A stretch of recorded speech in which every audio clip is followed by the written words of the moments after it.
So guys, income tax department की तरफ से बहुत बड़ा अपडेट आने जा रहा है। इनकम टैक्स एक्ट 1961 को खत्म किया जा रहा है। यस, आपने बिल्कुल सही सुना है। जो अभी तक हम income tax act 1961 finance act जिसको हम फॉलो करते आए थे, जिसके हिसाब से आईटीआर फाइल करते आए थे दोस्तों, उसको चेंज कर रहे हैं। उसकी जगह उसको रिप्लेस करके डायरेक्ट टैक्स कोड या नया इनकम टैक्स दोस्तों इंट्रोड्यूस होने वाला है। तो जब हमारा अगले साल बजट आएगा ना 1 फरवरी 2025 को, तो उसमें सरकार जो हमारी अभी रिसेंटली सरकार है एनडीए, वो लेके आने वाली है कौन सा डायरेक्ट टैक्स कोड दोस्तों लेके आने वाली है। देखिए, बात करूंगा आज की वीडियो में कि क्या क्या चेंजेस आपको इस डायरेक्ट टैक्स कोड के अंदर देखने को मिल सकते हैं। हालांकि दोस्तों सिमिलरिटी की बात करूं तो सिमिलरिटी तो बहुत सारी है। आज चेंजेस के बारे में वीडियो में डिटेल में समझे जा रहे हैं। तो ये सरकार का एक बहुत बड़ा फैसला है। तो हमारी जो फाइनेंस मिनिस्टर है निर्मला सीतारमण जी, उन्होंने अनाउंस करा दोस्तों अभी जो रिसेंटली अभी 165th डे हुआ था इनकम टैक्स का जो सेलिब्रेशन हुआ था गाइस, उन्होंने उसमें भी बोला है। और आप देख सकते हैं इनकम टैक्स के ट्विटर अकाउंट पर भी दोस्तों आपको देखने को मिलेगा कि नया जो डायरेक्ट टैक्स कोड है उसको सिंप्लीफाइड तरीके से लेके आने वाले हैं, ताकि लोग जो हैं, जो आम लोग हैं, उसको समझ सके। तो गाइस, आज की वीडियो में चेंज ही डिस्कस करने वाले हैं कि कौन कौन से चेंजेस आपको देखने को मिलेंगे नए डायरेक्ट टैक्स कोड के अंदर। तो गाइस, वीडियो बहुत ज्यादा इंपॉर्टेंट होने वाली है, इसलिए मैं आपसे एक्सपेक्ट करता हूं कि वीडियो को पूरा देखेंगे और स्किप नहीं करेंगे।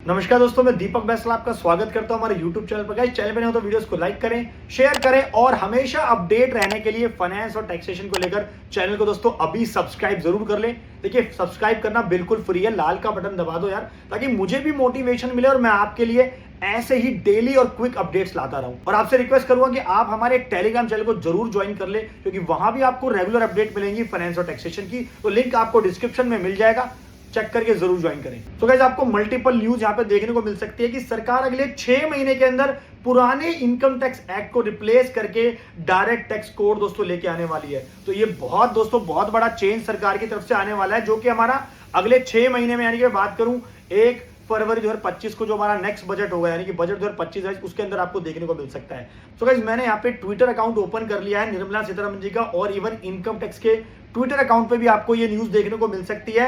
इसके पीछे का कारण क्या है कि इनकम टैक्स डिपार्टमेंट इसको क्यों चेंज करना चाहता है। गाइस, देखिए, जो मेजर ऑब्जेक्टिव है, जो भी रिसेंटली 165th डे हुआ था इनकम टैक्स डे सेलिब्रेशन का, उसके अंदर निर्मला सीतारमण जी जो हमारी फाइनेंस मिनिस्टर है, उन्होंने दोस्तों बोला है कि हमारा सिंपल सा ऑब्जेक्टिव है भाई, इनकम टैक्स एक्ट को सिंप्लीफाइड करना।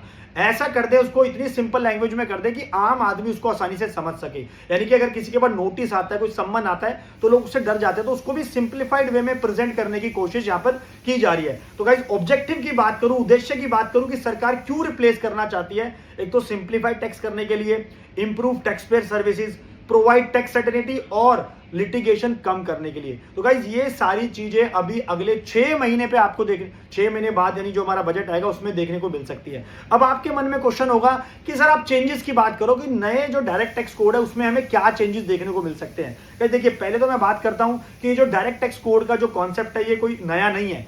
हालांकि 2009-10 से दोस्तों ये उस टाइम पे भी कोशिश की गई थी लाने की, जिस टाइम पे कांग्रेस की सरकार थी, लेकिन उस टाइम पे सरकार लेके नहीं आ पाई थी। हालांकि बिल भी प्रेजेंट किया गया था, लेकिन उसके अगेंस्ट में कुछ हो नहीं पाया।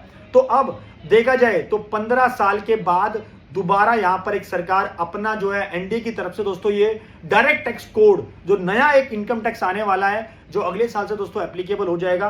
तो इसके अंदर आपको क्या क्या चेंजेस देखने को मिलेंगे, बात करेंगे। तो गाइस, पहले हम बात करते हैं कि कैपिटल गेन के अंदर जो आपको चेंजेस देखने को मिल सकते हैं, यानी जैसे हमारे पास जो डिस्टिंक्शन होती है ना, लॉन्ग टर्म ये वाला होता है, शॉर्ट टर्म ये वाला होता है सारे एसेट्स के लिए, तो उसको यहां पर रिमूव किया जा सकता है डायरेक्ट टैक्स कोड के अंदर। लेकिन जो आपका शेयर मार्केट पे जो कैपिटल गेन निकलेगा ना, उसके अंदर कोई रिस्ट्रिक्शन नहीं होगी, उसको नहीं हटाया जाएगा। लेकिन जो बाकी का लॉन्ग टर्म शॉर्ट टर्म है, उस दोनों को हटा दिया जाएगा। मतलब basically long term short term का कोई क्राइटेरिया नहीं देखने को मिलेगा। तो एक ही बहुत बड़ा चेंज हो सकता है। और जहां पर अभी हम रिसेंटली अपनी आईटीआर फाइल करते हैं, income under the head salary दिखाते हैं ना, तो वहीं डायरेक्ट टैक्स कोड में इसका नाम चेंज हो जाएगा। क्या बोलेंगे इसको? Income under the head employment. तो गाइस, ये बहुत बड़े दोनों मेजर चेंजेस आपको देखने को मिल सकते हैं।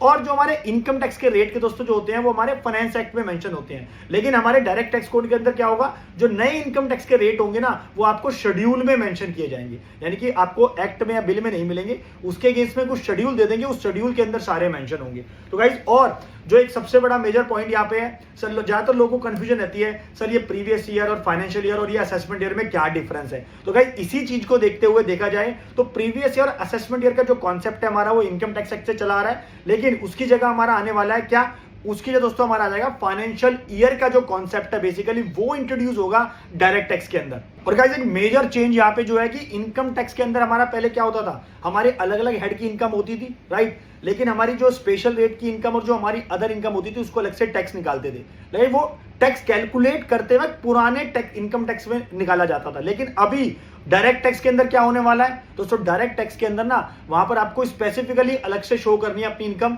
कि आपकी ये स्पेशल सोर्स की इनकम है और ये आपकी कौन सी है, ऑर्डिनरी सोर्स की इनकम है। तो ये दोनों बाइफर्केशन आपको अलग से शो करनी पड़ेगी और उसके अंदर अकॉर्डिंगली आपका टैक्स रेट निकाला जाएगा। और गाइज, नए डायरेक्ट टैक्स के अंदर ना जहां तक मुझे ऐसा लगता है कि ओल्ड टैक्स रिजीम के अंदर और लिमिटेशन कर दी जाएगी और न्यू टैक्स रिजीम ऑब्वियसली सरकार चाहती है कि इसको बढ़ावा देना चाहती है, तो दरअसल उसके ऊपर ज्यादा फोकस किया जाएगा।